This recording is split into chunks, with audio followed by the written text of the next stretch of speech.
कोई भी परीक्षा आपको फेल नहीं कर सकती है। ये सिर्फ कुछ पाने के लिए आपके ज्ञान और थॉट का आकलन करती हैं।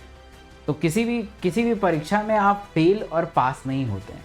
ये तो बस कुछ पाने के लिए आपको बस आपके ज्ञान का एक टेस्ट है।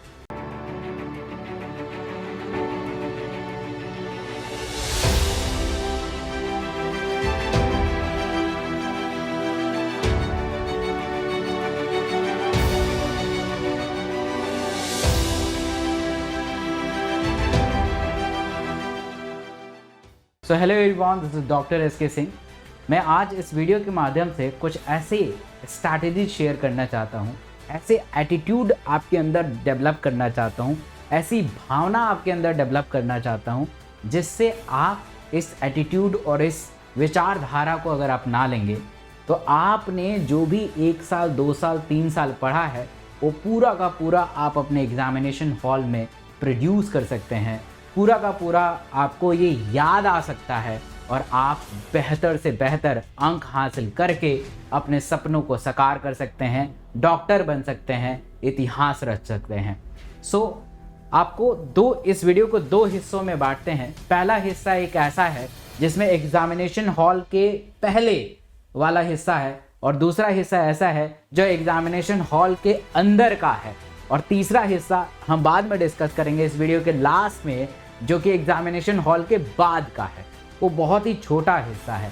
तो सबसे पहले हम बात करते हैं एग्जामिनेशन हॉल के पहले का स्टेटस, ताकि ऐसा क्या चीज़ करें जिससे हम बेहतर से बेहतर अंक हासिल कर सकें, हम डरे ना एग्ज़ाम से, हम घबराएं ना एग्ज़ाम से, और जो भी हम करें बिल्कुल सारा का सारा चीज़ याद आ जाए। यही हर चीज़ हर स्टूडेंट चाहता है। तो इसके लिए सिंपल 2-3 रूल है जो आपको अपना लेना चाहिए, अभी से अपना लेना चाहिए। पहला चीज़, अगर आप एग्जामिनेशन हॉल में बेहतर करना चाहते हैं तो उसके लिए सबसे पहले आप अपने कोर्स को सही समय पे ख़त्म करें। आप अगर अपने कोर्स को सही समय पे ख़त्म करते हैं तो ऑब्वियस ही बात है आप घबराएंगे नहीं, है ना। आपके अंदर एक पॉजिटिव एनर्जी जनरेट हो जाएगी और इसी पॉजिटिव एनर्जी के साथ जब आप एग्जामिनेशन हॉल में बैठेंगे तो हर चीज़ याद आने लगेगा। दूसरा चीज़ ये होता है कि मल्टीपल टाइम रिवीजन। अब बहुत सारे स्टूडेंट पूछते हैं कि रिवीजन कितनी बार करें। इसका कोई आंसर नहीं होता है, क्योंकि हर स्टूडेंट का टेम्परामेंट, हर स्टूडेंट का पढ़ने का तरीका, हर स्टूडेंट का ब्रेन की कैपेसिटी अलग होती है। तो कोई एक फिक्स रूल नहीं हो सकता है कि आपको कितना पढ़ना चाहिए, कितना नहीं पढ़ना चाहिए, कितनी बार रिवीजन करना चाहिए, कितनी बार नहीं करना चाहिए। बट ऐसा मान लीजिए कि जितनी बार कर सकें उतनी बार कम है। आप 5 बार करके खुद से मतलब कि खुद से सेटिस्फाई हो जाते हैं कि अरे हम तो 5 बार कर चुके हैं, बट आपके कॉम्पिटिटर 10 बार करके बैठे हुए हैं। तो इसलिए जो है रिवीजन का कोई दायरा नहीं होता है, रिवीजन का कोई समय नहीं होता है और रिवीजन का कोई नंबर नहीं होता है। तो रिवीजन आपको मैक्सिमम टाइम करना है ताकि परफेक्शन डेवलप हो जाए। ब्रूस ली ने कहा था कि मुझे उस एथलीट से, उस कॉम्पिटिटर से डर लगता है जो एक पैंतरे को 1000 बार प्रैक्टिस करके आया हो। तो मुझे बिल्कुल पूर्ण रूप से विश्वास है कि जब वो पैंतरे आजमाएगा मेरे ऊपर तो बिल्कुल सटीक बैठेगा, क्योंकि उसने 1000 बार प्रैक्टिस किया है और मैं शायद उसके एक पैंतरे से मैं हार जाऊं। कहने का अर्थ ये है कि ऐसे ही रिवीजन को आपको बारंबार करनी चाहिए ताकि जो है आप बेहतर कर पाएं और बेहतर प्रोड्यूस कर पाएं। तीसरा सबसे इंपॉर्टेंट चीज़ है that's positive mindset. Positive mindset जब तक आपके अंदर नहीं आएगी, आप कितना भी पढ़ लीजिए उसका रिजल्ट पॉजिटिव नहीं आएगा, वो हमेशा नेगेटिव में ही चले जाएगा। पॉजिटिव माइंडसेट का होना बहुत ज़रूरी है और पॉजिटिव माइंडसेट आपके दोस्त, आपके रिलेटिव, फैमिली नहीं दे सकते हैं, आप खुद अंदर से डेवलप कर सकते हैं। So what is a positive mind, ताकि हम अंदर से डेवलप कर सकें। आपको सिंपल है कि रोज आपको जो है यही रिकॉल करना है कि मैं इस बार सेलेक्ट हो जाऊंगा, मैं इस बार सेलेक्ट हो जाऊंगी। इससे बहुत एक पॉजिटिव एनर्जी डेवलप होगा। और याद रखिए, जब मैं पढ़ रहा था तो मैं भी यही सोचता था कि मैं यही सोचता था कि मैं इस बार सफल होऊंगा और 101% सफल हो जाऊंगा और I create a history rank 52 MMC। तो मतलब कहने का अर्थ ये है कि आपको पॉजिटिव एनर्जी, पॉजिटिव थॉट, जो हमारा सकारात्मक विचारधारा है वो हमारे अंदर से आना चाहिए, और बार बार सोचेंगे, यही रिकॉल करेंगे कि मेरा सिलेक्शन होगा, मेरा सिलेक्शन होगा, तो आपका सिलेक्शन हो जाएगा। क्योंकि यही पॉजिटिव माइंडसेट के साथ जब आप एग्जामिनेशन हॉल में बैठेंगे तो आपका सिलेक्शन होगा। अब हम बात करते हैं कि आप एग्जामिनेशन हॉल में जा रहे हैं, तो जाने के 3 घंटे पहले एग्जामिनेशन हॉल का और 3 घंटा बहुत ज़रूरी है। सबसे पहले बात करते हैं कि जब आप एग्जामिनेशन हॉल में जा रहे हैं तो 3 घंटे पहले आपको क्या करना चाहिए और 3 घंटे के अंदर क्या करना चाहिए, वो पूरा डिस्कस करते हैं। 3 घंटे पहले का अगर हम बात करें तो 3 घंटे के पहले आप किसी दोस्त से बात नहीं करेंगे फर्स्ट ऑफ ऑल, क्योंकि दोस्त से बात करेंगे, दोस्त भी आपका नीट का एस्पिरेंट है, वो आपको क्वेश्चन पूछेगा कि अरे फिजिक्स में ऐसे कैसे होता है, नेम रिएक्शन का नाम बताओ, बायोलॉजी का कुछ पूछेगा, और अगर आपको नहीं आएगा तो सीधा आप जो है नेगेटिव में आ जाएंगे। तो आप किसी दोस्त से बात मत करिए फर्स्ट ऑफ ऑल। दोस्त से बात 3 घंटा पहले नहीं करेंगे तो कुछ दोस्ती टूट नहीं जाती है, पहली बात। और ऐसे कैसी दोस्ती कि जो आप अगर एक दिन बात ना करें तो आपकी दोस्ती टूट गई, ये क्या मतलब है, फिर तो वो दोस्ती है ही नहीं, है ना। तो अपने दोस्त से बात नहीं करना है। दूसरा चीज़ ये है कि जब आप एग्जामिनेशन हॉल के पास पहुंच गए, वो भी 3 घंटे के पहले ही आएगा, तो वहाँ आसपास जो बच्चे रहते हैं, है ना, आपस में डिस्कस करते हैं, अरे इसका ये होगा, इसका ये होगा, उन सारे डिस्कशन से दूर रहना है, कोने में चले जाना है, वृक्ष के नीचे, छां में, धूप में, कहीं पे भी अकेले रहिए, अकेले में रिवाइज करते रहिए, बायो करिए, फिजिक्स करिए, केमिस्ट्री करिए। आपको मैं मतलब कि रिवीजन नोट्स बनवा रहा हूँ जो आपके एग्जामिनेशन हॉल के 5 घंटे पहले, एग्जामिनेशन का जब शुरू होगा या एग्जामिनेशन का जो दिन है उसके 5 घंटे पहले आप पूरे बायो को ख़त्म कर सकते हैं। तो डॉक्टर एस के सिंह पे क्लास चलती है यूट्यूब पे डेली 11 बजे, अनअकैडमी पे क्लास चलती है जो फ्री ऑफ कॉस्ट है डेली 9 बजे, जहाँ पे हम नोट्स बनवाते हैं, शॉर्ट नोट्स क्रिएट कराते हैं, और उस शॉर्ट नोट्स को बार बार रिवीजन करके आप 5 घंटे के अंदर पूरा बायो 11th 12th रिवाइज कर सकते हैं। तो आपको उन दोनों क्लास में आना बहुत ज़रूरी है, आना चाहिए। तो जो 3 घंटा पहले है उसमें आपको रिवीजन करना है, इकलौते में करना है, ऐसे नहीं कि आप झुंड में रिवीजन कर रहे हैं। तीसरा इंपॉर्टेंट है कि जब भी आप एग्जामिनेशन हॉल में जाइए तो जाने के पहले ही सुनिश्चित कर लीजिए कि आपको कहाँ जाना है, फर्स्ट फ्लोर पे जाना है, आपका रोल नंबर कहाँ है। ये सारी चीज़ें वो पैनिक करती हैं चीज़ें ना, इससे आप पैनिक हो जाएंगे, है ना। जो चीज़ आता है आपके अंदर, पैनिक वाला एक्टिविटी, एंजाइटी वाला एक्टिविटी कभी जनरेट नहीं होना चाहिए। तो इसलिए एग्जामिनेशन हॉल में 3 घंटा पहले ही पहुंच जाइए, है ना।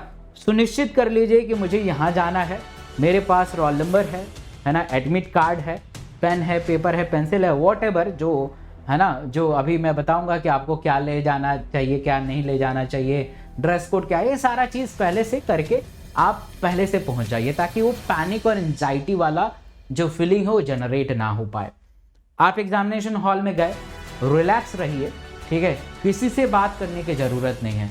अब सोचिए कि आप सामने वाले से बात कर रहे हैं और वो फ्रेशर हो, 12th में बस मज़े लेने के लिए एग्ज़ाम दे रहा हो, तो आप उसके ऊपर कैसे भरोसा कर सकते हैं। या अगर वो बहुत बढ़िया इंस्टीट्यूट का स्टूडेंट हो तब भी उस पर भरोसा नहीं करना चाहिए। हो सकता है कि उसने इंस्टीट्यूट में एडमिशन तो ले लिया है बट पढ़ नहीं रहा है। मतलब ऐसा नहीं है कि आप इंस्टीट्यूट जो है बढ़िया इंस्टीट्यूट है, कोटा का एक बहुत बड़ा नामी इंस्टीट्यूट है, उसका स्टूडेंट आपके सामने बैठा है और आप खुश हो गए कि वाह अब तो कुछ 1-2 क्वेश्चन तो पूछ ही लेंगे। नहीं, किसी के ऊपर ट्रस्ट नहीं करना है, ये बहुत ज़रूरी है। मेरे साथ भुगत चुका हूँ, पहली बार जब मैं 12th में था और एग्ज़ाम दिया था, मैं भुगत चुका हूँ। किसी पे ट्रस्ट नहीं करना, ट्रस्ट करना है तो अपने ऊपर करिए। हो सकता है उसने एडमिशन लिया है और बस मज़े ले रहा है ना, तो किसी के ऊपर ट्रस्ट नहीं करना है। दूसरा चीज़ कि अब तो समय भी थोड़ा बढ़ गया है, 3 घंटा से भी ज़्यादा हो गया है, खैर हम 3 घंटा भी मान के चलते हैं। सबसे पहले स्टार्ट करना है बायो, ठीक है, क्योंकि आपका फेवरेट है बायोलॉजी, फिर केमिस्ट्री, फिर फिजिक्स। अब स्टार्ट कैसे करना है, रिलैक्स रहिएगा, है ना। जब भी पेपर स्टार्ट करिए तो उसके पहले कम से कम 10 बार डीप इंस्पिरेशन लीजिए ऐसे। इससे क्या होगा कि ज़्यादा से ज़्यादा एयर आपके अंदर जाएगी और उस एयर के अंदर ऑक्सीजन तो होगा ही होगा, ये ऑक्सीजन आपको ब्रेन को मिलेगा। इसके अलावा जब भी आप एग्जामिनेशन सेंटर के अंदर घुसें तो उसके 2 घंटा पहले एक लाइट ब्रेकफास्ट जरूर लीजिए। खाली पेट नहीं जाना है, ओवरलोडेड नहीं जाना है, लाइट ब्रेकफास्ट ले सकते हैं। लाइट ब्रेकफास्ट भी कभी मैं बता दूंगा या अपने टेलीग्राम पे डाल दूंगा कि लाइट ब्रेकफास्ट के क्या क्या ऑप्शंस हो सकते हैं लिख के, ठीक है। मेरे टेलीग्राम से जुड़ जाइएगा, इस वीडियो के डिस्क्रिप्शन में भी है, बहुत मज़ेदार चीज़ है, बहुत सारे लोग जुड़ते हैं। तो लाइट ब्रेकफास्ट ले लीजिएगा। दूसरा कि जब आप एग्ज़ाम मतलब ओपन कर रहे हैं, ठीक है, स्टार्ट कर रहे हैं, तो अपने मम्मी पापा को रिकॉल करिए, क्योंकि वही मतलब धरती के ऊपर वही देवता हैं आपके, है ना। रिकॉल करिए और कहिए कि इस बार हम इतिहास रचेंगे और आपका नाम रोशन करेंगे। फिर अगर मान लीजिए, देखिए अप्रोच कैसे करना है। बायो आपने करा, आपका टारगेट 2 बनाना है। पहला टारगेट ये है कि पूरे बायो, केमिस्ट्री और फिजिक्स से एवरेज क्वेश्चन को पिक करके और OMR शीट पे कंफर्म कर लेना है, यानी 50% काम खत्म कर देना है। दूसरा अटेम्प्ट ये होना चाहिए कि जो मुझे नहीं आ रहे हैं या 2 ऑप्शन में कंफ्यूजन है या थोड़ा सा मैं मेहनत कर लूँगा तो क्वेश्चन आ जाएगा, तो उसे दूसरे अटेम्प्ट में करना है। तो पहले अटेम्प्ट में बायो आपने लिया और बायो में आपने क्या किया कि जो एवरेज क्वेश्चन है वो पिकअप कर लिया आपने, है ना। एवरेज क्वेश्चन पिकअप कर लिया, 2 ऑप्शन में डाउट है तो उसे उसके ऊपर गोला मार दिया आपने, हम बाद में देखेंगे। और लेट सपोज आपने 90 में से 50 क्वेश्चन भी कर लिया तो बहुत बढ़िया है। उस 50 क्वेश्चन को साथ के साथ OMR शीट पे लगा देना है, OMR शीट पे मैच कर देना है। अब OMR शीट पे आपने मैच कर दिया, मतलब कि गोला मार दिया, फिर सेम केमिस्ट्री के साथ करना है। केमिस्ट्री का क्वेश्चन करा, ठीक है, जो नहीं हो रहा है गोला मारा और जो हो रहा है उसको भी करते गए और लास्ट में OMR शीट जो है उस पर कर दिया। सेम फिजिक्स में तो ऐसे करने से आपके एवरेज क्वेश्चन, जिस पे आपको पूर्ण विश्वास है कि हाँ ये क्वेश्चन का आंसर यही है, आपने कर लिया है और आपका 50% पेपर हो गया है। अब और एफर्ट लगाना है और आपके अटेम्प्ट में 70 से 80% तक लेके जाना है, 50% से सिलेक्शन नहीं होता, ठीक है। अब जिस पे आपने गोला लगाया है, बायो में फिर से आना है, जिसके ऊपर गोला लगाया है उसको अटेम्प्ट करना है। 2 ऑप्शन में डाउट हो तो ट्राई करिए कि कर लीजिए, ठीक है। बिल्कुल चारों ऑप्शन के बारे में नहीं पता है तो बेटर है उस क्वेश्चन को छोड़ दीजिए। तुक्का मारेंगे, तुक्का हमेशा गलत होता है, ये ध्यान रखिएगा, बहुत कम लोगों का सही होता है। तो ट्राई करिए कि उसको कर ही लिया जाए, ठीक है। 2 ऑप्शन में अगर डाउट है तो जो एक बार में क्वेश्चन नहीं हो रहे हैं उसको आगे बढ़ते रहिए, मतलब किसी क्वेश्चन पे स्टक नहीं रहना है।